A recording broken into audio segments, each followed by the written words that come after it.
A každé zvieratko na farmičke si vychutnáva teplý deň a teší sa na príchod jary, tak ako aj Bela,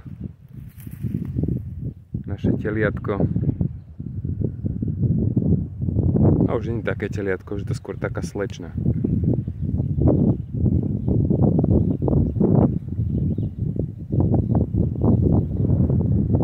Spokojná. A možno čo chvíľa jej príde kamoška na hosťovanie, takže nebude sama, budú dve. Lebo Bela je veľmi rada v nejakej spoločnosti iných zvieratiek alebo ľudí. Je veľmi hráva, čiže veľmi rada sa hrá aj s nami. Na naháňačky to má najradšej. Však Bela, povedz. Však Bela.